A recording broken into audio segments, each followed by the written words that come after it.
In this video, I'm going to discuss the maintenance of homeostasis of water and ions. Um, we've talked about water, we've talked about ions, now we're going to talk about how they are fine-tuned in the body. Okay, so the goal of water control is to keep the amount of water in the body constant or between the range of high and low normal. Remember our little road that we've drawn several times for homeostasis. So where is the water in your body? 66% of it is within the cells itself, and 33% is in the plasma, in the fluid in between the cells. You should take in, now you hear that 8-ounce glasses a day. That's actually not scientifically shown, but you should take in more. Most people don't drink enough water. You get it from your food and liquid, and you get a small amount produced from cellular metabolism. When you break down molecules, you get some water. Output, insensible perspiration, is simple evaporation. We talked about how in the skin, the keratinocytes, the top layer, corneum, stratum corneum, keeps water from evaporating. And it does, but there is that small amount that's lost that way. And insensible perspiration is usually what you think about when you sweat. Again, to control body temperature, we've talked about that several times. You lose some in your urine, and a small amount is lost in the feces. Diarrhea, the goal, what body's thinking with diarrhea is trying to get something bad out of your system. But the danger is that you can lose so much water, become severely dehydrated, and that can lead to death. But if 4 out of 5 people suffer from diarrhea, does that mean the other person enjoys it? Chink. Now, but seriously, it is actually the leading cause of death in children worldwide because they're drinking bad water and their body's trying to get rid of it. It can also screw up potassium levels, which can lead to some major issues. Okay, the sensation of thirst. So pretend you go out and you're dancing away, and your sensation of thirst will increase as you lose water. So many people are chronically underhydrated that we kind of have lost the ability to really detect when we're thirsty. So you should drink water before that real strong sensation of thirst occurs. So you start drinking before you feel thirsty, and you should drink beyond feeling like you've had enough. That sensation of thirst tends to shut off, or we tend not to get enough water before it turns off. So drink water before you need it, and drink more than you think you should. Okay, so let's look at what happens with severe dehydration. This kind of connects a bunch of different concepts that we've talked about. So you get severe water loss. Where's that loss going to come from in the blood? If you remember, the plasma is mostly water. Okay. So what's going to happen? As you lose that water, your hematocrit's going to go up. But remember, we talked about blood viscosity. The higher viscosity, the thicker it is. So what happens? What happens as the blood becomes more thick? Okay. It increases blood viscosity, it makes the blood thicker. So what does this do to blood flow? It should be ringing bells. It will decrease blood flow. Organs aren't going to get enough blood, enough oxygen. It increases the clotting. Okay. The other thing that happens if you lose too much because of sweating, your body's going to say, hey, our water content's really low, and it's going to stop sweating.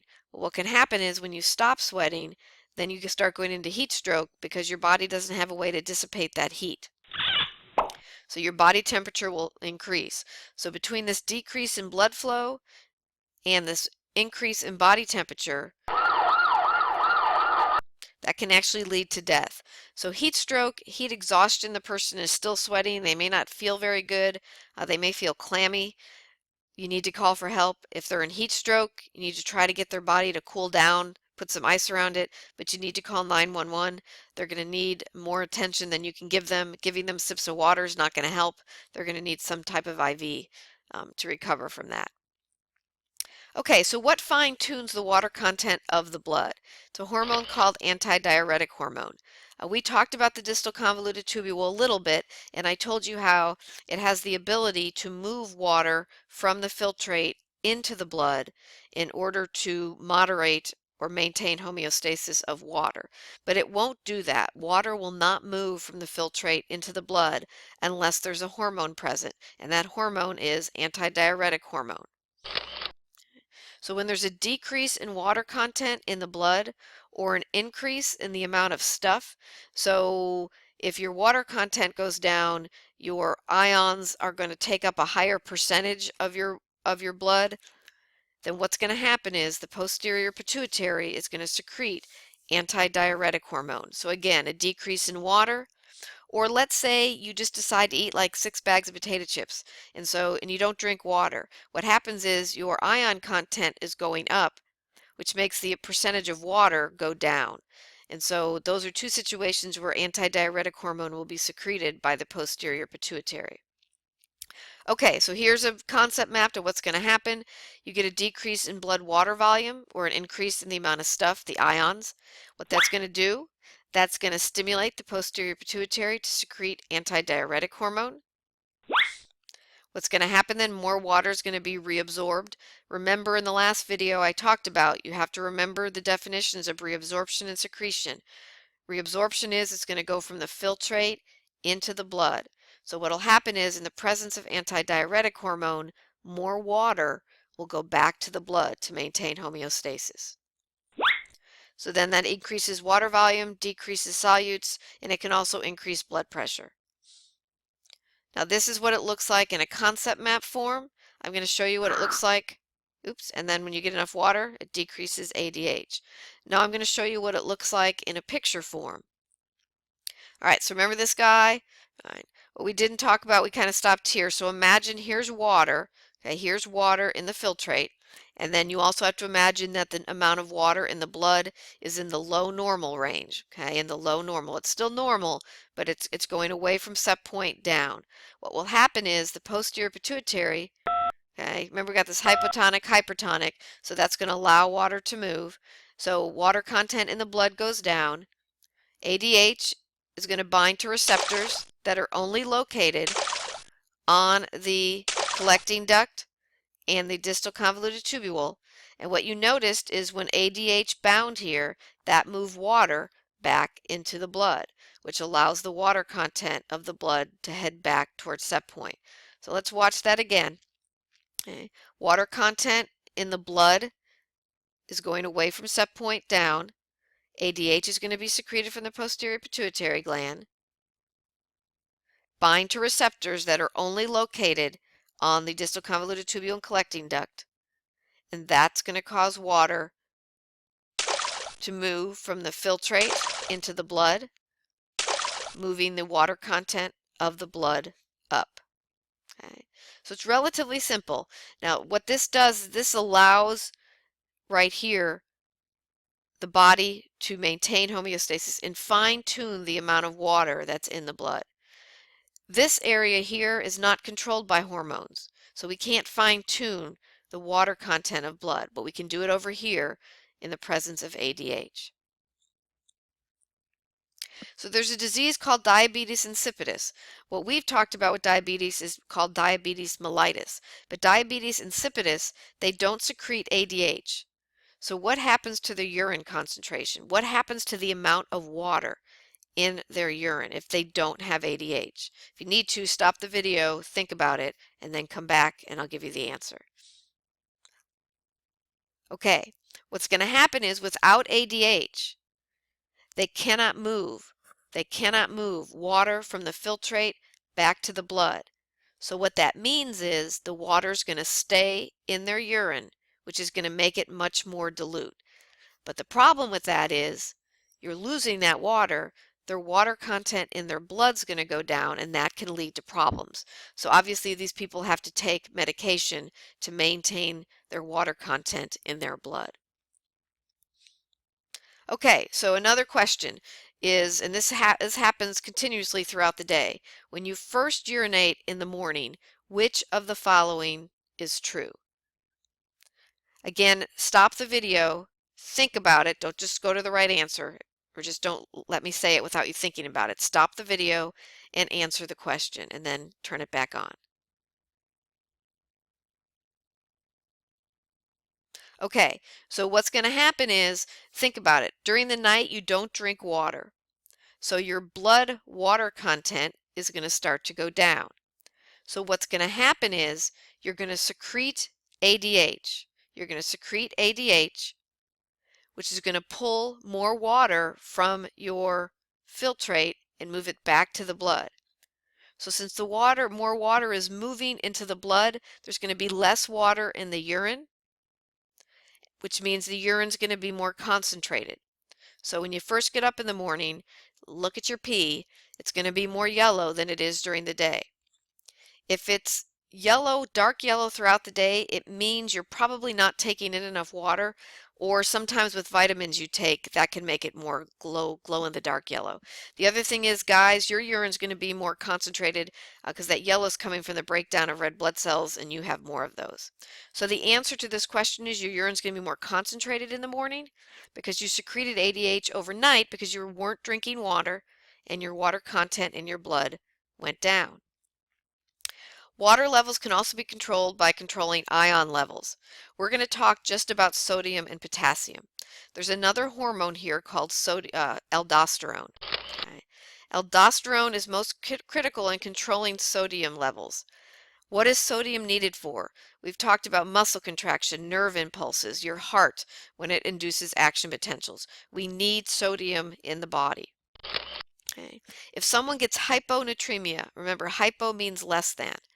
What this can occur from is a loss of sodium, which usually most people, especially in this country, we don't have trouble getting enough salt. But remember we talked about early in the semester if you drink too much water without replacing ions. So when you're sweating, you're losing water and you're losing ions. If you just replace the water and only the water, your sodium content in relation to the amount of water goes down. So I think we talked about if you run a marathon and you're only drinking water, what can happen is you can get hyponatremia, and that can cause major problems. You can also get hypernatremia, which is too much sodium. That's harder to do because our diets, like I said, are pretty high in sodium.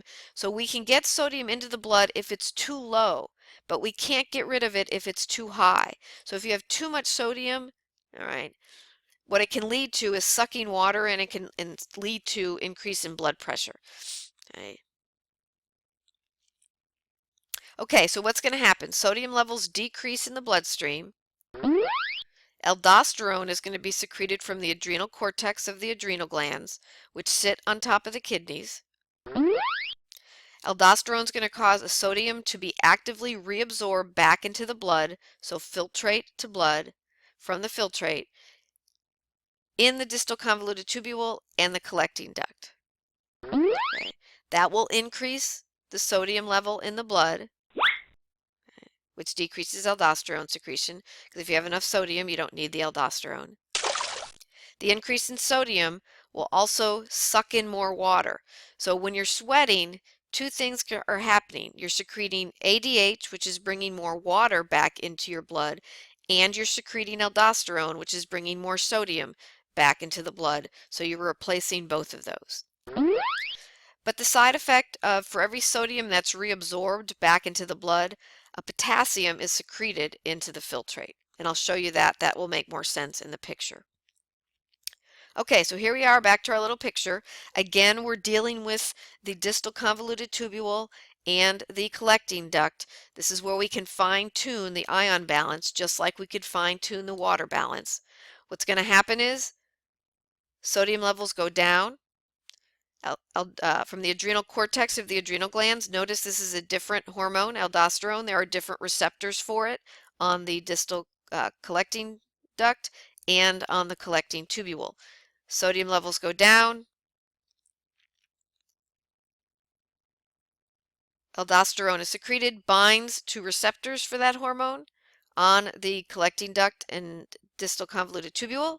Sodium is going to be reabsorbed, and then a potassium is going to be secreted.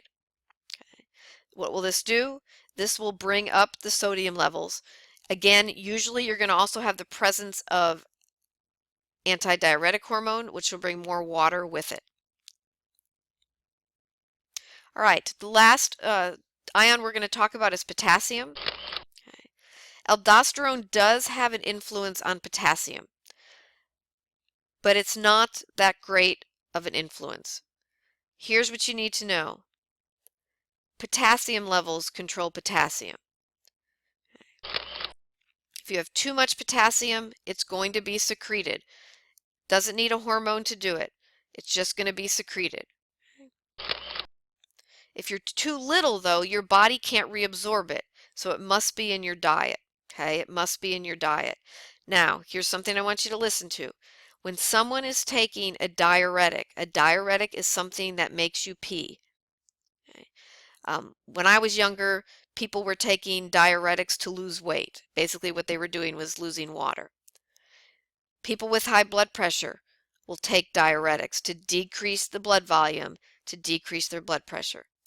But when you lose a bunch of water in the kidney, I want you to think about as the water is leaving or going into the filtrate, think of it as potassium is going with it. The water sucks potassium with it. It sucks the potassium out of the bloodstream. So if someone's taking a diuretic to lose weight and they're peeing a lot, they're also sucking potassium into the urine and losing a bunch of potassium. And what that can do, I remember again when I was growing up, people taking these, people would die because when their potassium levels get too low, that influences how their heart's going to beat and would send their heart into a major arrhythmia. And that's not a good thing. That could actually kill people, and it did, and it probably still does. Wrestlers were also notorious for taking diuretics to try to lose weight. Someone who's on blood pressure lowering medication that is a diuretic that causes them to lose water, they have to keep track of their potassium levels because by losing that water, they're sucking the potassium out with it. And that can lead to heart arrhythmias also. Problems with how the heart beats, and that we talked about EKGs and stuff. It can screw all that up. So they have to monitor their potassium and make sure they're taking some in their diet to keep their potassium levels where it should be.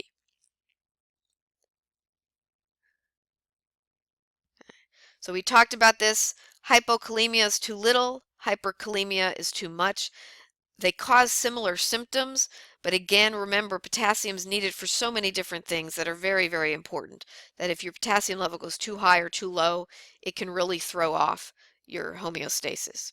We talked about this, I just talked about that, and that's the end. So for this one, you're looking at water control, sodium control, and potassium control, maintaining homeostasis of those three variables. Again, look at the objectives, and then if it's available in your class, take the practice quiz.